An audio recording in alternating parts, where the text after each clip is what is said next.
Hey, Sam, great to see you. Hi, you guys. Good to see you. Hey, you've achieved remarkable success when it comes to SaaS sales. Sam, I've heard it firsthand. I've seen your work. It's amazing.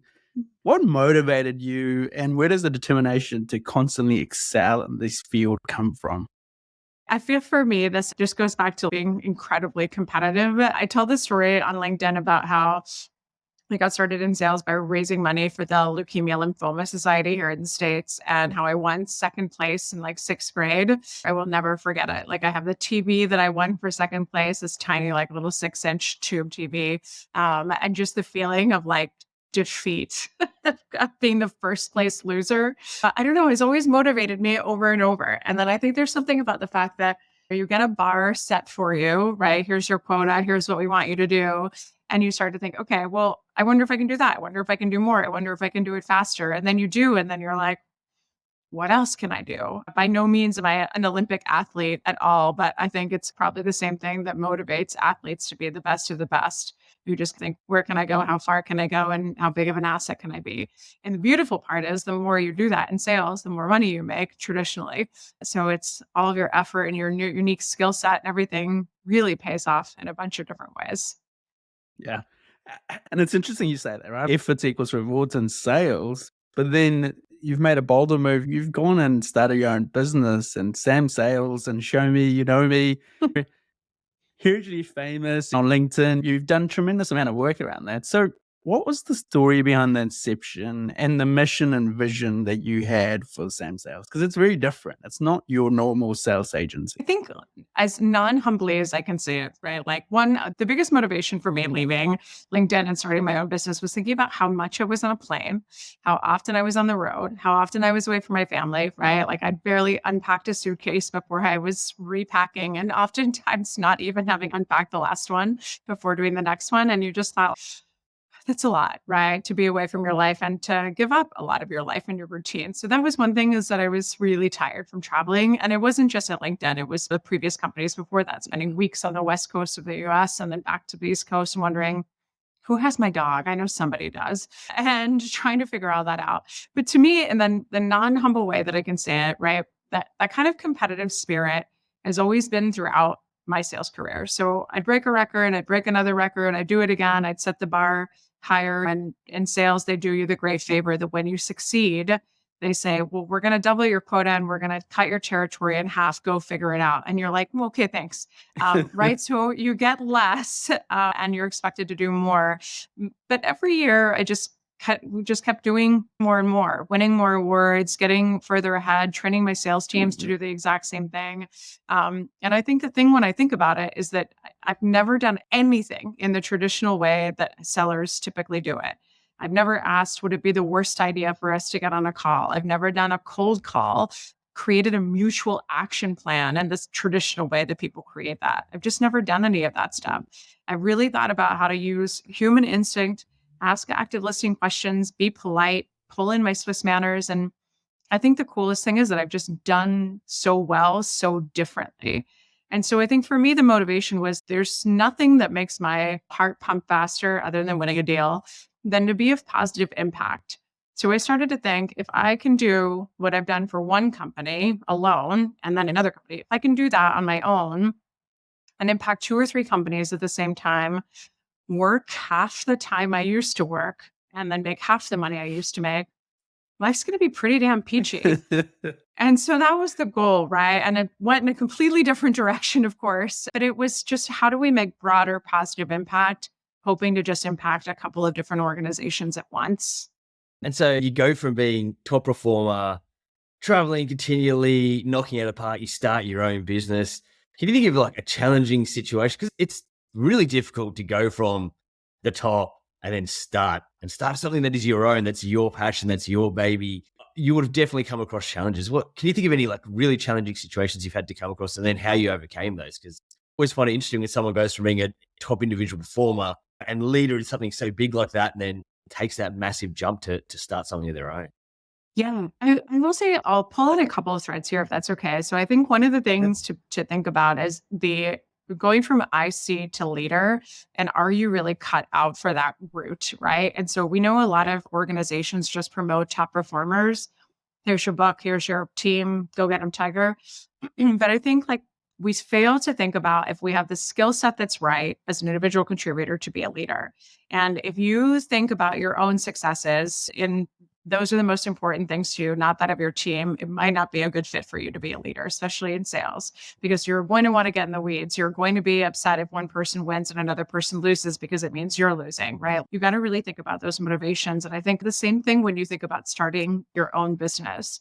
I was talking to a friend some time ago and I said, you should start your own business. You'd be so fantastic at this. You're so brilliant.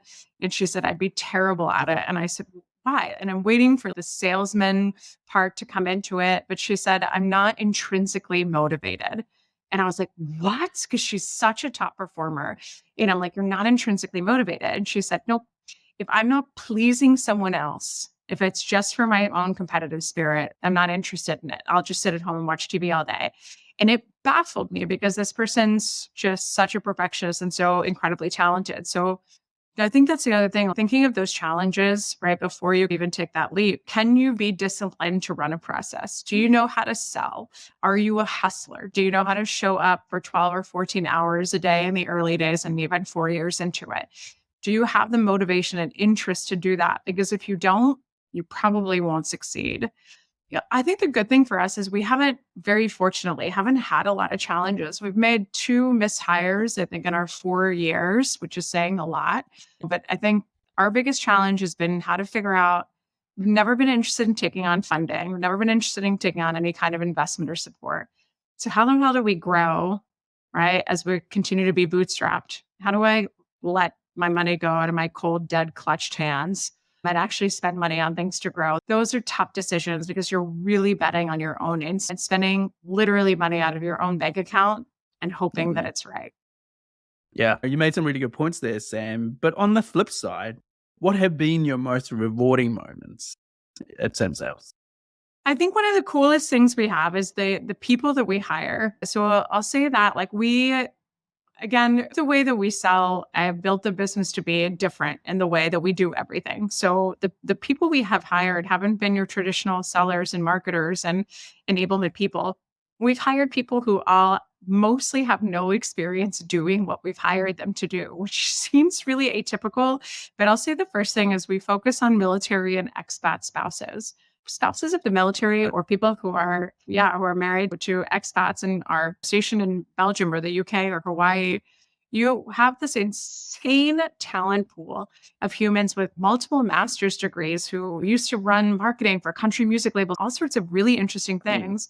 And now their work options are limited because very short-sightedly, organizations won't hire them because of, God forbid, they have to move a few years or they need a flexible work schedule. Well, we'll hire them, right? And they're so grateful to have a chance to work because they want to continue their careers. So I think one of the most gratifying things has been able to build a business that way with just talent that can succeed if they're just given a few tools and some education, and they've been amazing. I think the other thing is getting to run a business the way that you see fit, right? I posted about this today that a lot of my success has been sadly insubordination, right? I'm told to do something and I nod and smile and then do something completely the opposite of that because I'm like, you're an idiot. You don't know what you're talking about. I'm going to do it myself.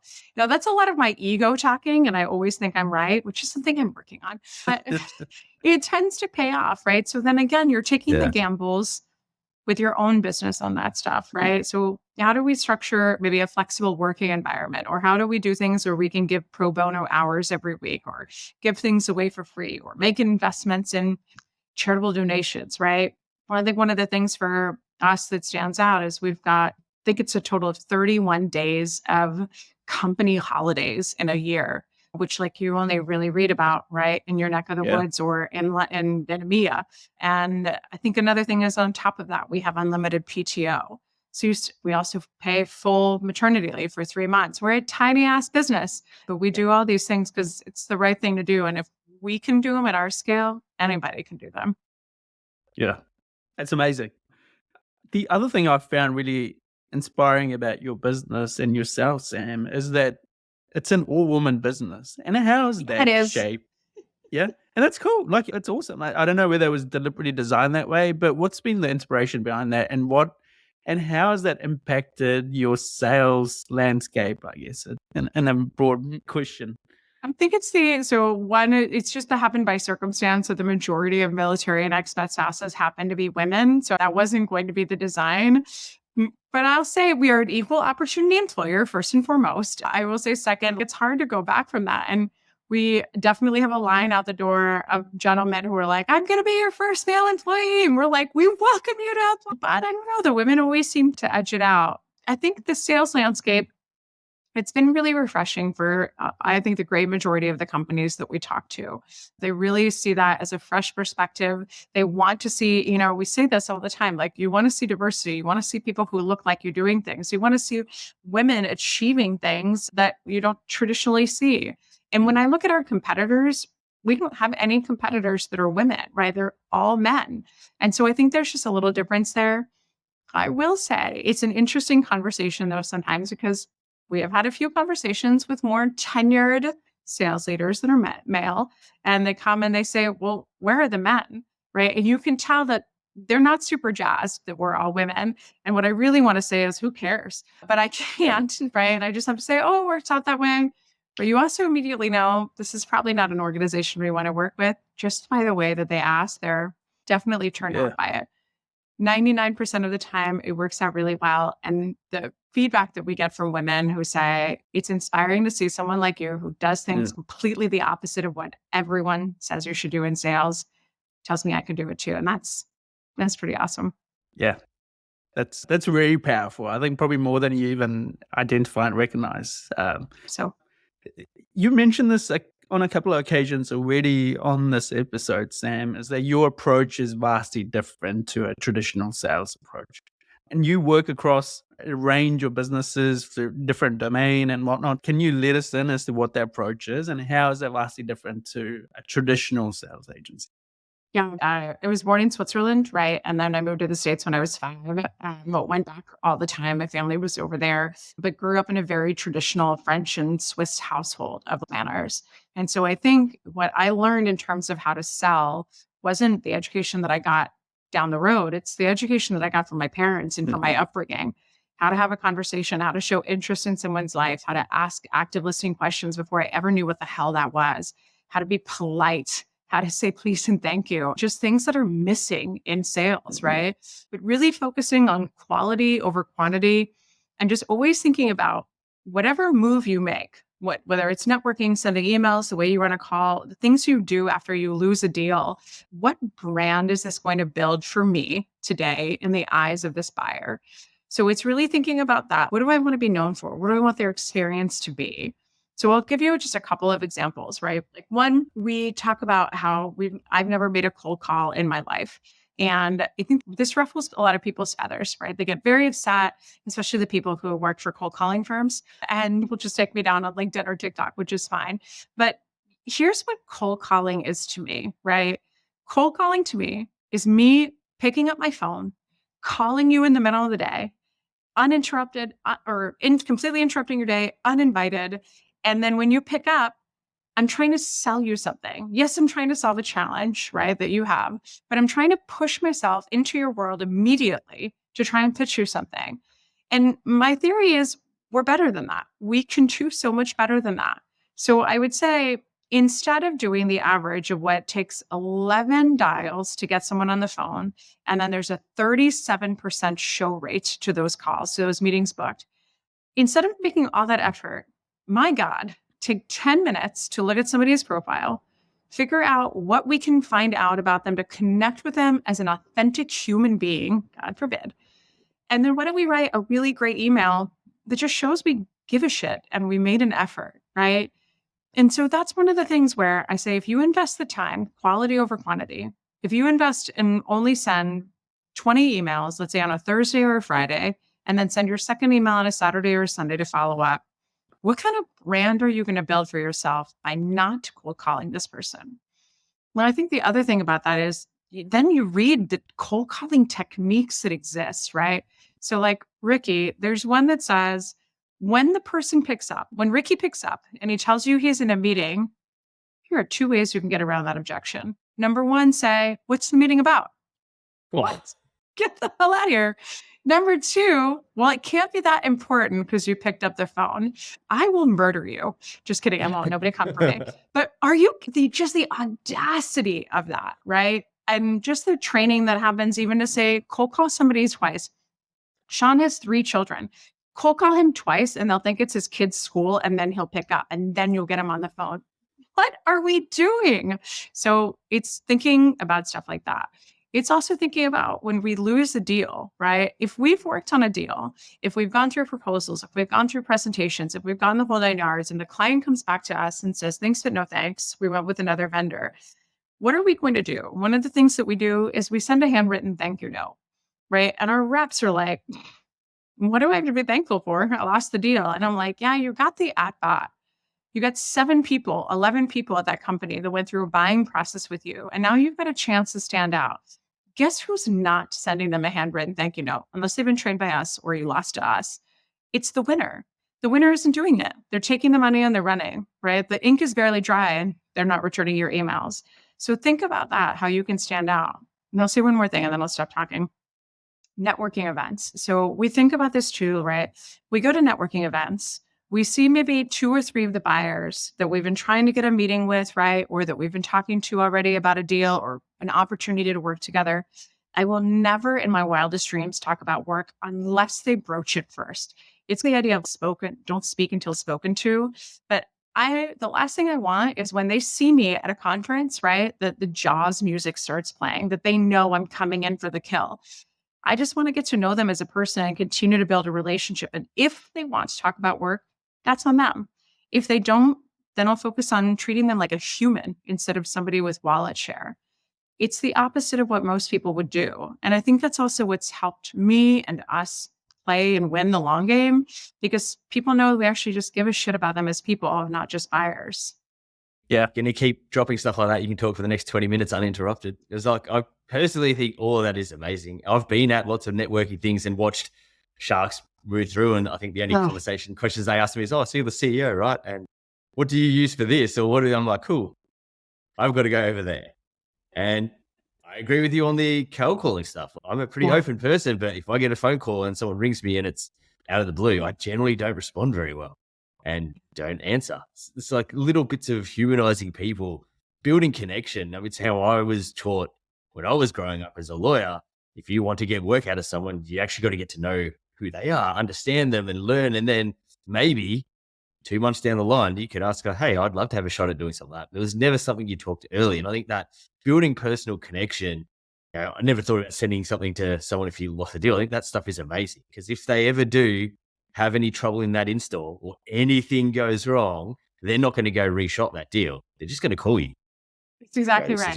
You could do our trading for us because that's it, right? And even if things go smoothly and they go with that vendor, at some point, we anticipate one of those 11 people will change shops, right? Renewals every year in particular the US. Renewals are once a year. Look, you're basically putting yourself at the top of the phone call that is going to get made in 1 year's time.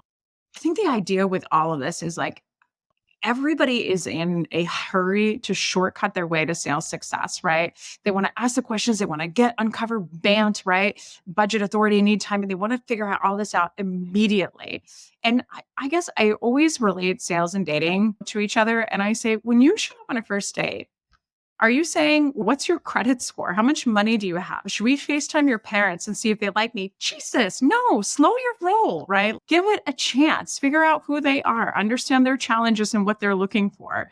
And I think the same thing, like social selling, right? When we show up on LinkedIn, we talk about the pitch slap all the time, where people will connect with you and then they're like, Ricky, thank you so much for connecting with me. We help leading organizations. And you're like, get out of here.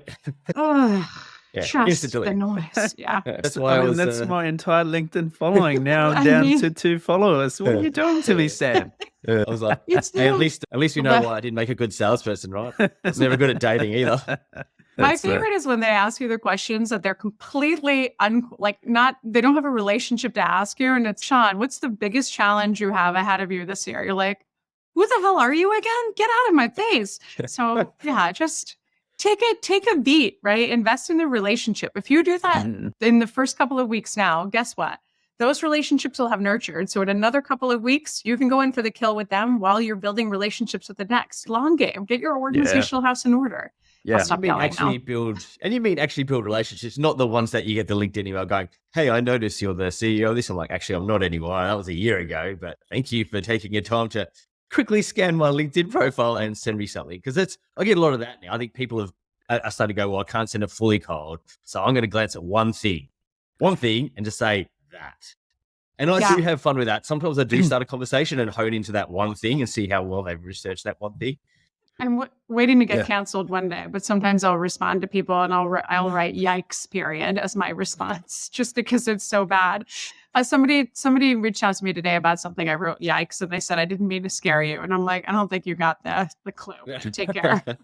Anyhow, just batting for those people that we're referring to for a second here. A lot of them will say they want to build those relationships. They do want to have a long-term connection, but the reality is they've been handed down these quotas and these massive challenges that they're faced with from their leaders, which obviously comes down from CEOs and the CFOs and the board level. Sam, you're not in that position. You have the ability to then actually play the long game because you own your own business. You can do things at your own pace. So I do emphasize with them for a little bit, but it doesn't mean that you can have bad practices. So I guess where I'm going with this is that you've an amazing track record of hiring, Sam. What have been a couple of key things that you look out for these and individuals? Because I hear things like, I want them to be consultative. I'm like, what does that actually even mean? So fill us in on your end as to how do you make this success happen? I think, well, let's talk about the sales reps specifically, right? And I think a couple of things. So one, there's a great sales recruiter here in the US called Amy Volas, but she was just talking about this today, right? How we hire for the wrong things. We hire for vertical expertise, or I chimed in and said how we hire, you must have 5 years in SaaS in order to qualify. Forget all of that, right? And forget vertical expertise as well. That's a great thing, but unless you're only going to have them focus on that vertical, what happens when that pipeline dries up? Then what? So what I would say is I look for somebody first, right? That I'd love to see if you have any kind of tenured sales success. If you've already been in this profession, fantastic. But first I look for, do you have a process? And I'll tell you how I test for that. Do you have a process? Do you build rapport? Do you show any intellectual curiosity? Tell me how you've been successful. Do you have any kind of just normal human conversational skills and skill sets? What do you like when you show up to an interview? So we do a couple of things. One, for interviews, I always show up a couple of minutes late, which sounds really rude and very anti-Swiss of me, since we're known for our Where the manners punctuality. gone? Yeah. Screw that. But here's what I'll do, right? When I show up to the call, I always have a tap dance of what I say, which is, I'm so sorry I'm running late. We're chasing this awesome deal. We're so excited about it. We got caught up in talking about it. So sorry again, I'm running late. The majority of reps will say, no worries, and then just stare at me. The gray reps will say, what's the deal? Tell us about it, right? They will show that intellectual curiosity. They'll build rapport. They'll actively listen. They'll start to form the relationship. So that's one of the first things that I look for. Now, some people are like, that's so mean. Maybe the person's nervous. You have no idea. Yeah, but this is how I expect them to show up to clients, right? So if they can't cut it with me, right, in this interview, what does that mean of how they're going to show up with their clients? You can be nervous a time or two, but then let's see how the rest of it goes. So the rest of it, one of the things I test for in terms of process is we get a lot of reps, right, who show up when they say, oh my God, I've been insanely successful, 17 President's Club the last 2 years. How that works, I don't know, right? But they tell us how they're masters of the universe. And I'm like, that is so amazing. Congrats. You must be so excited. How did you do it? And so when we ask how, right, again, great majority of reps cannot tell you how. They'll tell you, right, like I made a lot of calls. I just worked. I hustled and I did all this stuff. And you're like, I totally believe it. Yeah, that's so important. Walk me through your process. Like, how did you do it? How did you manage to be so consistently successful? And again, 95% of reps just don't have a process, right? Or they tell you maybe a thing or two. The elite reps, and you guys all know them, they're the ones that literally crack their knuckles and just say, how much time do you have? And they start to run you systematically through what it is that they do to be different. Or we say, we've been trying to get into DuPont, right? The chemical company, or Dow, the chemical company, for the last 4 years. We have not been able to get a deal over the line. If we brought you on, tell us how you would run your process to get into that account, let's say in the next 12 months. Most people can't answer it for you because they don't have a process. So I think that those are keys that I look for. Give me somebody who is maybe not even any sales experience, right? That can build rapport, can communicate, can actively listen, can show interest, can run a process all day long. The last thing I'll tell you here, the interesting thing to me, and where we've hired atypical salespeople, the AE that we just hired on our team came from a consulting company, a conglomerate here in the US called Deloitte, which you guys probably all know. But she came from Deloitte, 7 years at Deloitte, almost no sales experience. Why did we hire her over the other people that we'd interviewed? Because when we asked that same question to them, right, they said, I'd reach out to some people, I do this. When we reached out to her, she said, the most obvious thing, it seems to be to do this. That's what I would do. And it was the exact answer that I was looking for. Sometimes we get so tunnel visioned into what we're supposed to do with sales that we just forget the logical shit, right? So it's that kind of stuff I look for. Sorry, I'm choking up here. Do you need a tissue? Yeah, I've also got my pink drink with me, so I'll sip on that very shortly. It's not gin. It's not gin. No, It's I'm sure it's unfortunate. not. Yeah. Sorry. A lot of people listening to this, Sam, will say, that's all great, but I just want repeatable success. So if I know that I'm going to hire Sean, who's worked at a very similar firm, and I know through backdoor references, he did okay, right? His output, everyone only ever looks at output. He crushed his quota out of the however many quarters he was there. He succeeded 90% of the time. And to your point, he attended every president's club. I've seen his photos go up on Facebook and Instagram. He flew business class. He did all the amazing things. I want him to be part of this. I'll pay him insanely huge base and he will crack the nut for me. The reality often is very different. The challenge is that Sean then comes down to a smaller startup, whereas he's been used to scale up, where he had all that stuff around him. Once that's taken away, he's actually not as successful. And then you've got mismatching expectations. What's been your experience around that? And how do you guide these companies to ensure that you don't go down the same path? Great question. I think we make two mistakes in hiring. Number one, we look for people who come from really sexy logos, just small startups, right? We're very excited about the Deloittes of the world. And then they come on board and they're like, where's my $500,000 of software that I have every single day in my sales ops? Or the opposite happens where you bring someone who has been successful at a startup or 2 or 3 startups, and then you bring them into a LinkedIn, which is a definite hiring mistake that I made. When I brought this person into LinkedIn, right, who had sold it for startups, when you sell for a startup, just like at Sam Sales, the world is your territory. There's literally no book like that. The world is your book. Yeah. So when you come into a LinkedIn and we say, here's your book of 40 accounts, crack them open, nurture them, educate them, work them, run the process. They say, what? So they show up, they do a demo, and then they just hope the business will come in because that's what worked at their startup. So it's really important that you think about who you're bringing in and what skill set they have.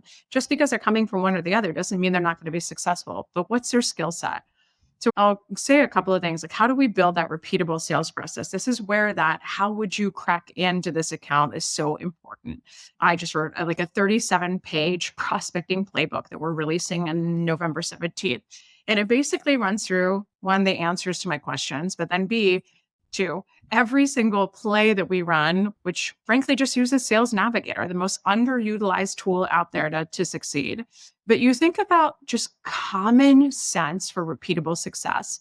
If you were moving from a large company, let's say to a startup, as long as you have 2 or 3 clients and 2 or 3 executives, you have the network you need to start opening up accounts, right?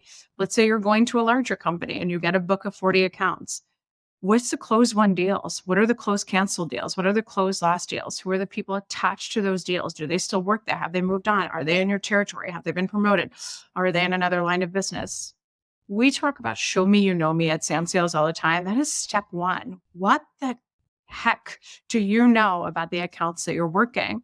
So start there first and foremost. And then we talk about repeatable process. You've got 2 or 3 or 4 things that you exhaust in each of these accounts that are segmented out by your top priority accounts. And you exhaust those things. So let's say I've got 5 accounts. Every single account I'm going to go and I'm going to say, do I know anybody there?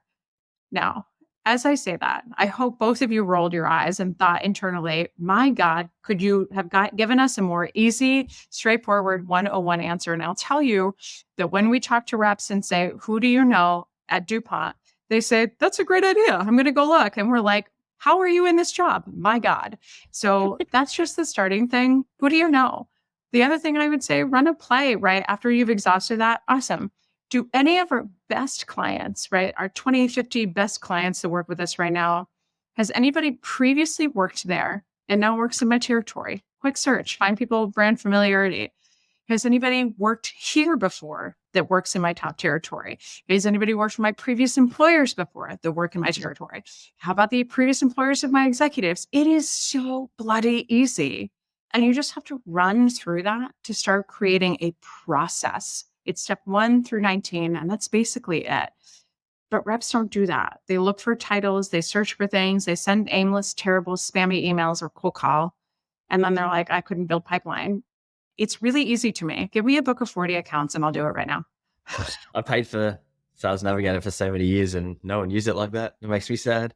Oh my God. Very sad. I'll give you the playbook. Yeah. So sad. So the amount of money that went down the drain with the LinkedIn Navigator. I don't really want to know. Yeah. I'm going to talk to you, Matt, to you, to all these amazing sales leaders. The way you think about being a salesperson is very different to the way a majority of reps look. You look at it as a business, as a profession, as a skill set. And so you build repeatable process. You build relationship building as a core component of what you do. Because for you, it's a business and a profession. Whereas I found a lot of people that transiently rolled through from job to job, it's a job, right? I get my leads. The company will give me leads. I'll work those leads. I'll chuck some emails. I'll do that sort of stuff. And I'll roll through that. And it generates me good income when I'm living. But there is quite a distinction in sales between those who drive it like you think, and Matt was thinking about it. It's a business and you build process. And I'm guessing that's a huge part of what you guys are training, right? Like you come in and you go, you have an opportunity to really run your own business inside another organization and create whatever you want. The opportunity is there. It's really, do you want it or not? And I think that's the thing that's what fascinated me about sales. Like you can build yourself a really good business, but inside another organization where some of the critical thinking about product and other stuff is done, but you can just own this part and make it as big as you want it to make. It'd be interesting to see too, like a kind of data on how often people in sales stay within the same space throughout their own career, right? So maybe they're medical, maybe they're federal, maybe they're FinServ, or sales and marketing has always been their thing in terms of who they sell to. But I think that's part of it too. I feel like there's probably a lot of consistency. I feel like we get in one industry, we dig it, or maybe we change early, and then that's our jam for the rest of our career. If you think about that, means every single day you have, right, is a way to build a brand impression within that space, and that those people are probably also going to stay in that space. So take advantage of building that long-term career, even if you don't stay in sales forever and you go to leadership or you change to marketing or enablement or whatever. All those relationships will pay off. So building, again, that brand is key. But I think too, don't be afraid to treat your book as a business, right? That it is your business. These are the accounts you have. And this is the distinction that you've gotten, what you can do with them. So now go make something of it. I'll say, again, this is what I posted about today, but the amount of insubordination that I did throughout my career of not paying it. You have to figure out how to get away with this, right? If you're going to do it, but not adhering to the KPIs that I was supposed to get to. No one's going to care. If you're building pipeline and you're closing deals consistently, they could give two toots about how you were getting those deals. So your requirement to make 100 cold calls, out the window. All they care is that you're consistently successful. So think about what you want to gamble on, right? Think about the risks you want to take with your own business. Maybe it's starting a networking association or being on the board of something or whatever it is. It's your book to figure that out. And I think you're exactly right. People don't realize that early on. They think this is what I have and I have to do exactly as I'm told, instead of saying, I'm going to make this what I want it to be and just roll with it. I think I'll add to that I'm the CEO, not the salesperson, but we build those KPIs to, in a stupid way, help sales reps build a business for themselves. It's just, I couldn't articulate the way you can, Sam, or the way you could, Ricky. And so when you're thinking about it from a pure metrics perspective, you go, okay, well, shit, if you make this many phone calls and you do this, you'll build yourself a book and a connection. So we're reverse engineering poorly using numbers, because that's all high level executives have generally. Is how you would go build business. And then you push it down the line and you turn it into, like all executives do, you turn it into numbers, right? And then people become robots and go, cool, I've got to do 100 phone calls. Well, what we were always, and correct me if I'm wrong, what we were always trying to work out is, how do you get these people to go do what I did when I was a kid growing up and build relationships with 50 freaking people? And then I'm going to have all this, well, I guess if they make this many calls and if they do this many in-person appearances and if they do this, they should make enough connections that the total percent. And so you've turned what you're explaining and what you're training people on into a numbers-driven thing. And I think that's where a huge disconnect, because I don't think there's any executive in the world that would be like, hey, that's not what we want our reps to do. They'll all go, you've articulated in this podcast really easily what our goal is for every salesperson. We just don't know how to get them to do that and have it reported on, because in reality, what we look at is the reporting part that comes through. Okay. I look at it and go, oh, you've articulated lots of what I was trying to figure out back in the day, and I'd call Ricky and go, like, how do we get these people to freaking care and to do something? And we'd throw ideas around, but it's this in a nutshell. It's your business. So I think we've used that line with people. This is your business. This is your little thing. Go do it. Yeah. But then actually training them and giving them the skill set, like, it's a different step that I think I missed back in the day. I think you've done it the right way, right? It should be reverse engineered. If we know that we need $1 million of deals to come in the door, you just work backwards from there. And it's pretty basic quota math, right? We even talk about this in the prospecting playbook, how every individual, in my humble opinion, as an individual contributor, should be exclusively responsible for their own quota, be a full cycle rep. And people, again, blow a gasket about how it's not my job to go and source pipeline. That's my BDR's job or my marketing's job or whatever. And if you want to leave your success in the hands of somebody else, you have at it. If you instead want to control your destiny and print money, you have to do this. So it's reverse engineering, but I think what it is, it's the different motions that lead to those outcomes. So when we talk to a lot of leaders who are still smile and dialing, spamming emails, quantity, when they focus on that, the reason that they're doing that, right, more often than not, is because they don't know any better, or it's what's always worked for them, and they have absolutely no idea where to pivot. And it's also a very easy thing to hide behind. My team is making the calls. We're doing what's expected of us. We can't possibly do more. Now it's the BDRs, it's marketing, it's product market fit, it's the market, it's excuses left and right. Right? And if they took a gamble and said, we're going to give Show Me You Know Me a shot, and we're going to do this differently. And if it failed, that's their recommendation that failed, and now they're getting fired. Now, instead, they're doing the wrong things, but their jobs are protected. Imagine if we had a culture, right, where we could say, we want you to test something new. We want you to just give something new a shot. Give us a sense of why you think this would be impactful. So when we teach Show Me You Know Me, right, and we say it's all about quality over quantity. You don't need to do 100 outreaches a day. You need to do 20, 30, 40 a week, right? Try to hit 50 new contacts is the ultimate goal every week. Do your research, figure something out about them, create a different subject line that stands out, and do that. When you start to see the open rate, the positive response rate, the meeting booking rate, we had somebody who attended my webinar a couple weeks ago and wrote me, I posted about this on LinkedIn and said, I sent 18 Show Me emails and I got 100% responses. He's, what the hell is happening? And I'm like, welcome. And it's amazing that we still have to twist arms to convince people that just giving a shit about people actually works. There are no silver bullets, right? But you start to look at that and then you start to say, okay, well, I can expect a 10% meeting booking rate off of my emails. So if I know they need to have X amount of meetings to get X amount of discos, X amount of demos, et cetera, you do the math just in a different, higher quality way. The other thing, then I promise I'll stop talking, that I love about this is that even if I send you a great email, right? I write you one, Sean, and you're like, this is a great email. Thank you so much. I'm just not the right person, or we don't have a need. I've opened the door. I can now connect with you on LinkedIn. I can stay in touch. I can say, when's the right time? I can very politely ask who might the right person be without saying who is the right person, because then you're going to say, get off your ass. That's your job to figure out, right?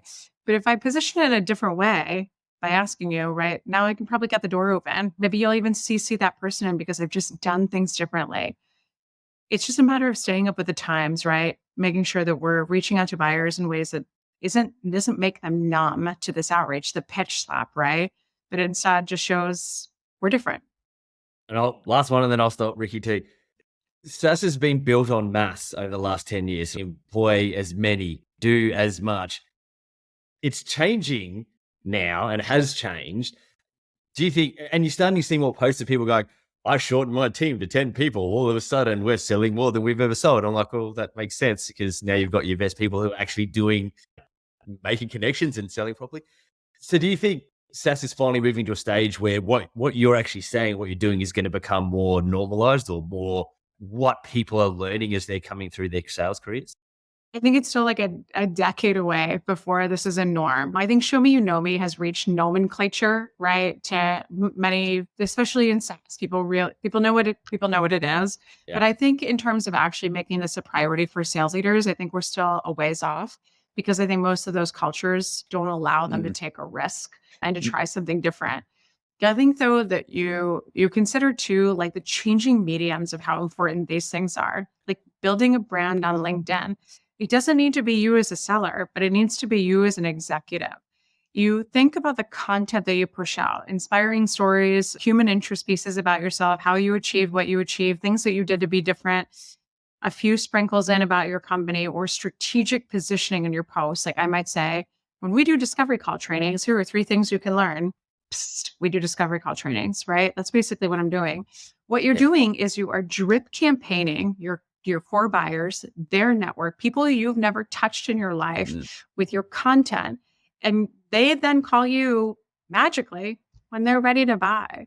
So you think about the mix of the quality of Show Me You Know Me, plus your content on LinkedIn, right? Connecting with your prospective buyers, journalists, existing clients. It is candy from a bloody, and you do that. And then you've got this whole change of an inbound funnel or people responding to you in a different way. Again, because you're different. This makes such a difference. If people don't want to be cold called, they don't want to be harassed, teach me something and then make me turn into an inbound lead. I agree with all of that. I think the machine is broken, to your point. And I think Sean hinted at, I think the SaaS machine from top down is broken. Hence why we get a lot of these challenges. But kudos to you for doing such an amazing work to try and at least show people there is an alternative. And I want to lean on your LinkedIn exposure, Sam, because you're quite a promoter. You actively build that into your daily routine or whatever it is that you're trying to do. But most people say it, they want to do it, or they say, I want to do it, or they even think about doing it, but they stop. They stop for whatever reason. There's probably 2 million reasons, and I can't account for everybody's issues. But why should you do it? Can you just tell us as to why anybody who is in the sales or tech space should actually invest their time doing stuff on LinkedIn? Let's get around maybe just the very first objection that comes up about doing it. It's who gives a shit about what I have to say? I'm a 22-year-old BDR, and what am I going to share with the public? Whether you're 7 years old or 78 years old, you have something to teach someone, right? So I would say stay in your lane, but talk about what makes you successful. Talk about something that you did. Talk about how you work with your manager. Talk about how you show up with a one-on-one, whatever the hell it is, right? You have something to teach people in your sphere and probably 1 level up, if not 2 or 3 levels up. But even if your content's basic, share it. You're going to be helping people. People come to read, right? They show up to the platform to learn. Be a voice that talks about that. If we want to talk about it from a sales perspective, it's going to do nothing but help you. Even if your content drives leads, like it has for me pretty much my entire career for everybody but me, right? Especially when I work for Sam Sales, it's all Sam Sales. But the majority of the time, it was for other members of my team. Well, guess what? That effort doesn't go unnoticed. And you better believe your buttons that I am tracking that. So if somebody responded to my content and said, we'd love to talk to your team about whatever you sell, and I saw it with somebody else, I'm going to attach myself to that. And I'm going to say, these are the 17 leads that I brought in this month, this quarter, this whatever. Here's how they closed, all from my content. Now, I don't deserve the credit, right? But I am the lead source, right? So what a benefit for the organization that I do that. I think the other thing is, outside of that, selfishly for you as a seller, you're going to get headhunted just because you're active as a social seller. It's a great way for you to stand out. People want great social sellers. People claim that they are, and then you look and they're really not. What an awesome way to stand out. when I got recruited to LinkedIn because I was already a voice on the platform. I did things that frankly they expected their teams to do that not a lot of people do there, right? And further, when I interviewed with my future boss, Matt Loop, was GM at Slack in APAC and is now GM, I think, at Rippling in APAC. When I interviewed with him, I said, after a great, hopefully, first interview, I said, if you really want to know what I think about sales and marketing and all that and leadership, just look at my hashtag. Just look at hashtag SamSales on LinkedIn, see my content. If you like it, we're probably a better fit, right, than we already thought. What a killer way for me to give exposure. And then the last thing, if you were a leader, as a leader, you get 600% more reach, right? Any executive gets 600% more reach on the platform because guess what? Shocking, I know. People want to suck up to you, right? So they're going to engage with your content no matter what. And then Edelman research shows that you're almost 90% more trustworthy as a brand by posting content. You owe it to your organization to get your voice out there, drive brand visibility, and bring leads in. I promise you it works. I also posted about this, but like you think about the money that we spend on alternative marketing things, right? We have people come to us all the time. This is a line of business we run, is to create voices on LinkedIn for executives. And people come to us and we'll say, right, it's $90,000 to $100,000 to get started with us. And they're like, that's outrageous. And I'm like, totally. Hey, how much did you spend on SEO last year? How much should you spend to sponsor someone as speaking slot at a conference? $30,000? Cute. What should you get out of that? Oh, nothing. Got it. So it's, again, shifting what you think of the market and what works today. Yeah. All those traditional methods for both sales and marketing, out the window. Well, no strong opinions whatsoever. Yeah. Hey, I'm legitimately guilty of everything you just said. LinkedIn's well, fucking the empty. whole question was really only targeted at Sean. I didn't really care about anybody else. I just made it up. High five, Ricky. Well played. Yeah, exactly. Hey, I want to turn your attention to your background for a second. We've talked about Show Me, You Know Me, and I think to your point, everybody does know it within the LinkedIn SaaS network really well.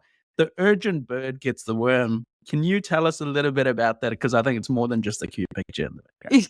He was pretty cute, right? The little bird. Yeah. It's about just the idea of urgency, right? I think so few people practice it, which makes it a differentiator. It should be the standard, but it's not. Yeah. And so when you think about it, it's the way that we respond to leads. It's the way we follow up to things that we promised. We can all raise our hands how many times the rep said they would get something to us by Monday. And then on Thursday, we're like, are you still alive?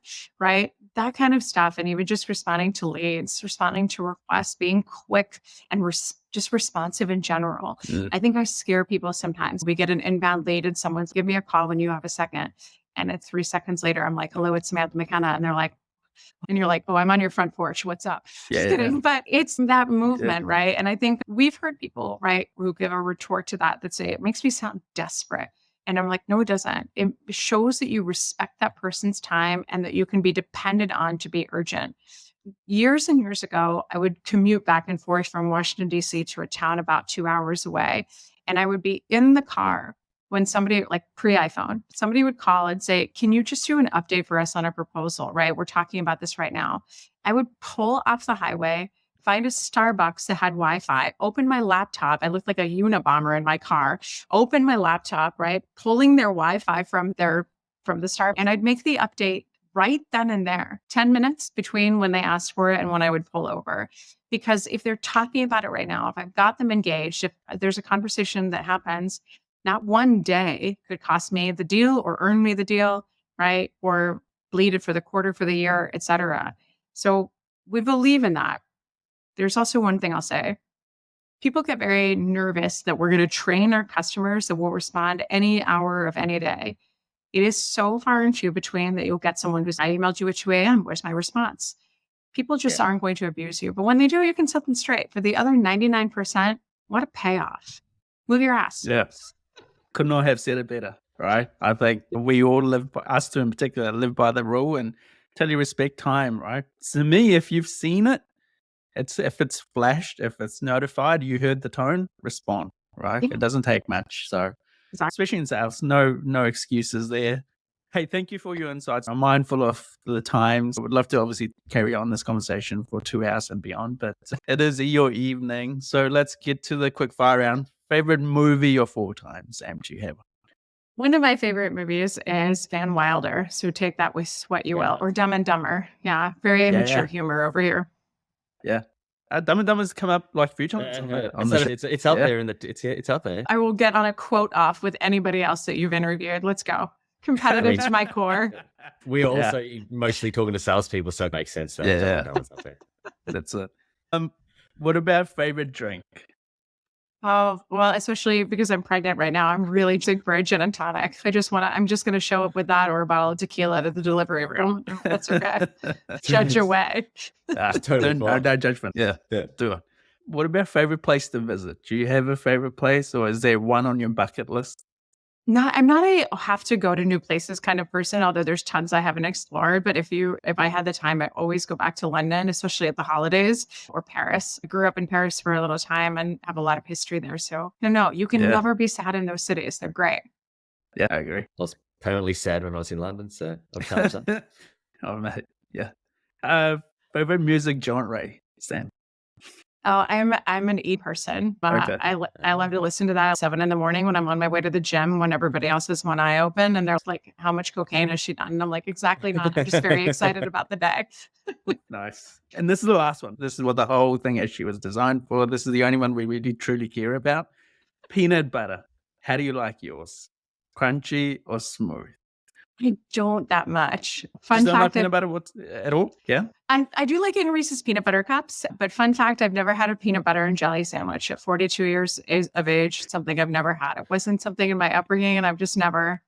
I feel like I want to carry the legend on. I'm not a peanut butter jelly. That's an American thing. It's not for us. We're well west. We're Pretty just sure it's crunchy. Pretty sure it's crunchy inside a Reese's peanut butter cup, so we'll count you as crunchy. I feel like I'd be into the crunchy if I was into the peanut butter. But I remember going to the States, you got it, the ants on a log. Do you know what this is? You would fill a thing of stuffed celery with peanut butter and then put raisins on it. My mom was like, what in the hell is that? Not into it. That's wrong. No, it's just weird. Yeah. Awesome. Well, this has been fun, and thank you for coming on the show, and thank you for sharing all your wisdom. Thanks for having me. Thanks for letting me yell at you for an hour.